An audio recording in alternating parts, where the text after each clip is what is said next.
We're on.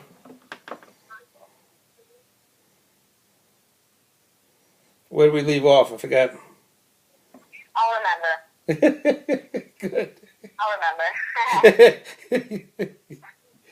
Oh. Tell me when you're ready. All right, ready. Okay. So talk to me about budget, James. So, like, are you somebody that is tied down with a budget in a restaurant? In your personal life, is it going to be hard for you to stay on a budget? Tell me about that. And it's okay if it'll be hard for you, okay? All right. Just explain a little bit about budgets and how well you are on them. Well, running a restaurant, you have to be on a budget. You have your food cost percentage. You have to watch what you buy and watch. One things are high. Sometimes you buy less, or some things are cheaper. You buy more. And I just carry that over into when I'm doing my grocery shopping.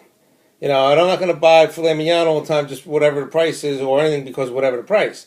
You want to buy the highest quality at the best price you can get. So that's the trick of it. And then sometimes you have to get the pork chops that the veal chops that cost $18 a piece, but sometimes you can get them at the same pork chop at $10 a piece. It's just how you shop and how you buy and how you know what you ask. You ask them for everything. I always ask everyone for the best deal you can get. So. That's awesome. James, are you competitive? Are you like one of those guys to look out for? Or are you kind of not into winning? I grew up in a house with 5 brothers. I'm in the middle. Of course I'm competitive. But, I'm not the one out there boasting and saying, I'm going to sit there in the beginning and I'm going to beat you, I'm going to beat you. I'm like, all right, I got you.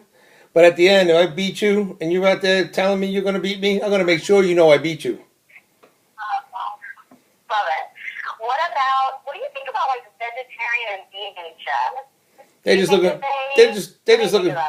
I'm a son of a butcher. They're just looking for attention because mommy and daddy didn't give them enough attention when they were young. Okay, I like that, but I want you to say, vegan and vegetarian chefs. Tell me what I want you to say, put that in a complete sentence so we know that you're talking about vegan and vegetarian chefs. Say that and then say what you just said.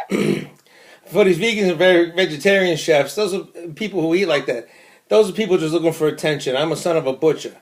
These people didn't get enough attention when they were younger from their mommies and daddies, so they need to make sure everyone treats them a little special. Oh my God, that was amazing. Okay, what about... That'd go real popular out in California, wouldn't it? Yeah, that's great. Hey, what about pet peeves in the grocery store? What kind of people can you stand in the grocery store? And do you go in with a strategy in the grocery store? You always go in with a strategy at a grocery store. Depending on your trip. You go in, it even pertains to where do you park in the parking lot as your strategy for the grocery store. When you're coming out, you got a lot coming out. You don't have a lot coming out. You can park by the exit or by the entrance. So there's always a strategy in the grocery store. You always go in and the way they lay out working in the grocery store, I find out how they lay it out and why they lay it out like that. So there's always a strategy in the grocery store, and you can't even go to the way they want you.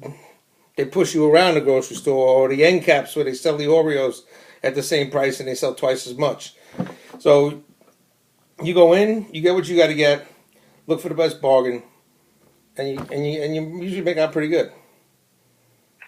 Okay, now I want you to talk to me about being a dad. You are a dad, so I'm sure, that comes into play with your company, your budget, and grocery store. So talk to me about being a dad. How many kids you got?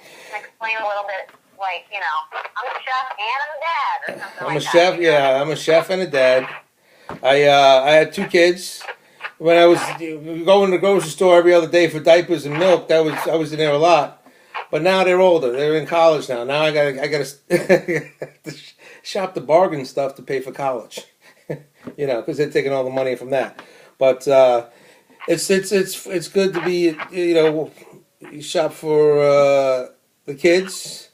You can get what you need to get and try to keep them nutritionally balanced, and you have the excuse that I can go down the cookie aisle and get the Oreos for the kids, but I can still eat them too.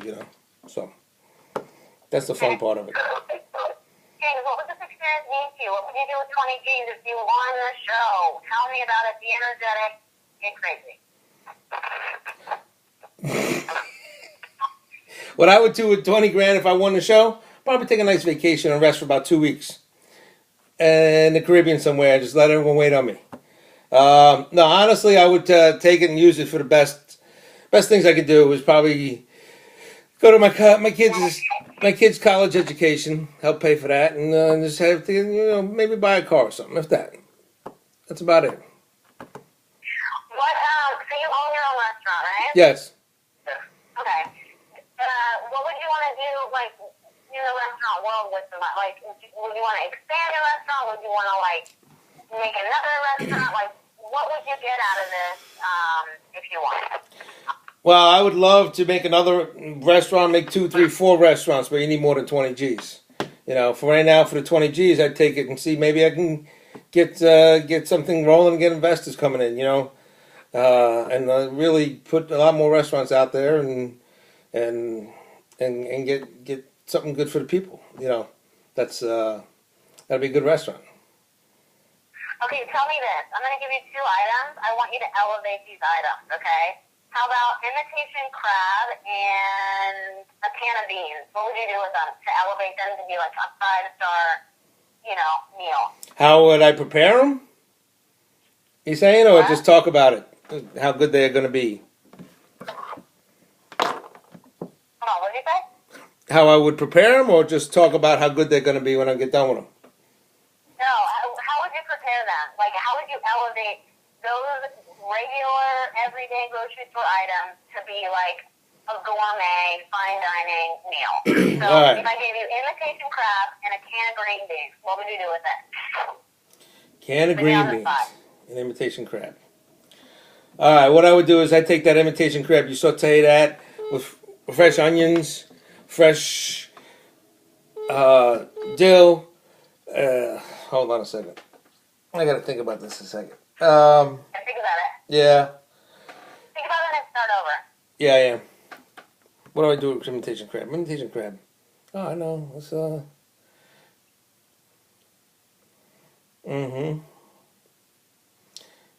right, let's do the green beans. Let's switch off to the green beans. Now I can put any other ingredients in there too, right?